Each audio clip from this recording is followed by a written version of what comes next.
At the moment, coming out of a downturn, what is the greatest fear in your mind about India?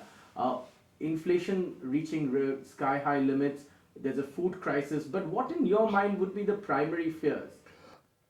My primary fear is that India may derive a wrong lesson from the crisis. India may derive the lesson that it should reverse on its liberal economic policies. It should not do that.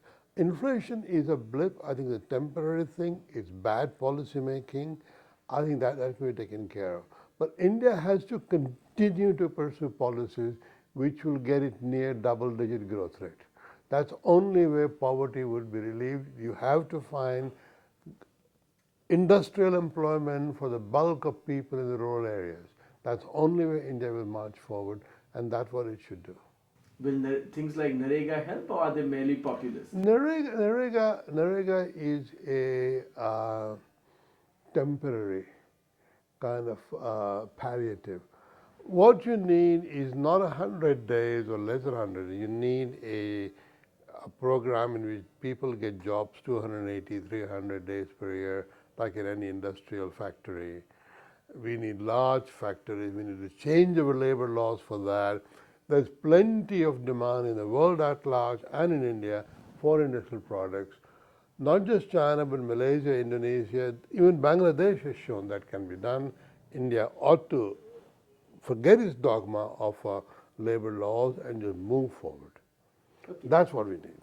Okay, let me get into a section of the interview, what I call the rapid fire round on rediscovering India. Let me then ask you a few questions very quickly on what you believe this rediscovery of India will be. The basic questions then, Dr. Desai. Who are we? Who are we as Indians?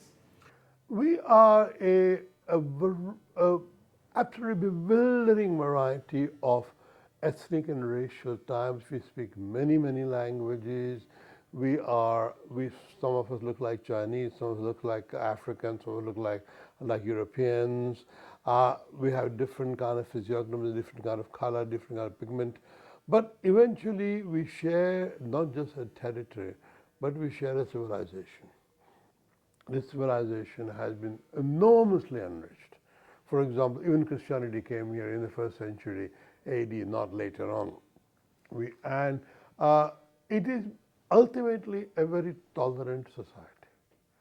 And the fact that it has lived together for the first time in India's history, it is a nation state and the largest territory anybody has ever ruled over. The current Indian Republic rules over. That experiment has succeeded. Okay, Nobody thought it would. Let me then ask you, what is India then today? India is a collection of 1 billion citizens who live in a democratic framework under a constitution which guarantees them individual human rights. What will the Indian be in the 21st century going forward? You mentioned in your book that in some senses the mutiny was a defining moment. We became a nation with the mutiny, we became a nation state with 1947, with independence. Going forward, what will be that one idea that will define us? Well, the idea that will define us is being the greatest democracy in the world. I do think that the Indian democracy, which we have fashioned, is unique. Nothing in Europe has matched it, nothing in America has matched it, and although it may look messy to people, no other country has succeeded in making a success.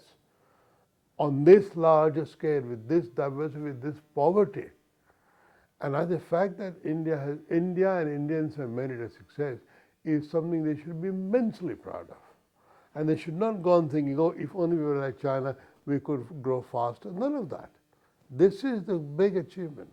No other democracy, any time in history, has done what India has done. Is there a fear, Dr. Desai, of balkanization of India? Is this greater demand for states? If Telangana happens, this fear that many more other such demands will come up. There's going to be Gorkha land, there's going to be this and that and the other. Should we fear the balkanization of India? No, I think that fear was conquered, if I may say so, somewhat tragically, at the steps of the Golden Temple, when Khalistan was finally defeated as a movement. That's right. It's clear to everybody that yes, we can have as many small states you like, develop different identities, but there is a supranational identity which has to coexist. That will always remain. It will always remain. I think India, there's another great achievement India has made. There were all the fears of secession, fears of balkanization. For the generation that brought independence, that was the biggest fear. They thought one partition, how many more partitions? That's right. But not another partition happened. Pakistan split, India did not split. India did not split because India has a democratic framework. So essentially you're saying smaller states are perhaps a good thing then. It allows people to, anyway we are a very big country, some states are as big as nations. Absolutely, absolutely. Let us have small states.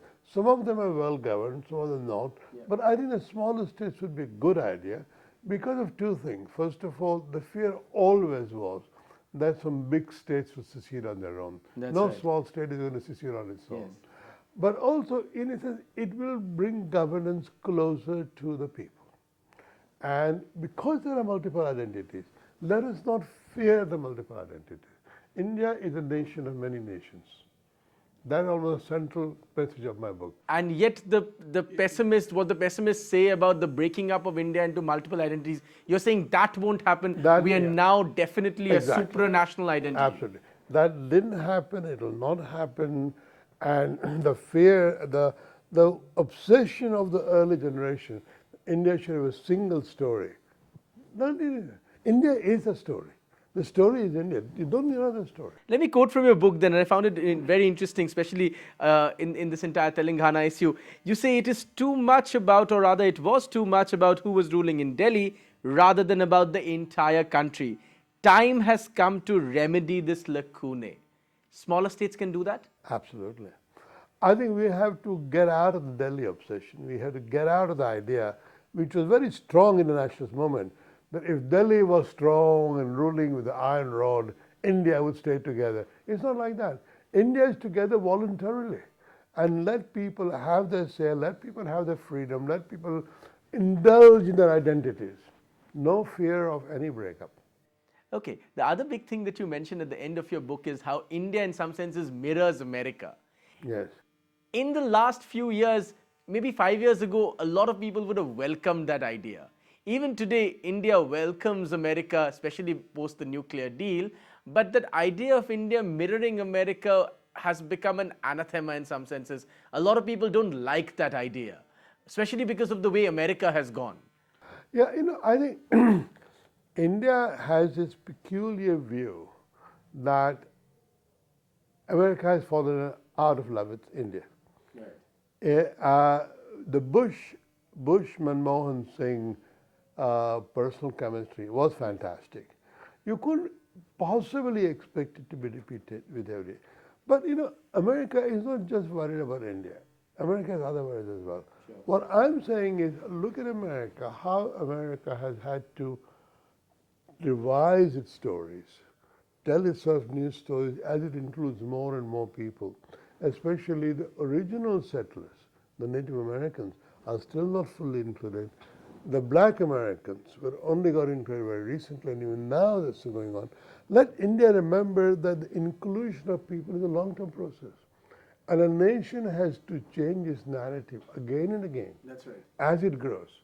And India should not fear it. India has multiple narratives to develop. And I only give an analogy of America because America is a constitutional democracy. That's India right. is a constitutional democracy. America is a melting pot, although by immigration. India is a melting pot for long standing. But it's a democracy which has been the magic ingredient in both cases. Don't dwell on the past. Don't have your narrative based on the past. Have your narrative forward-looking. Celebrate the achievements. Don't be shy, be confident, and go forward.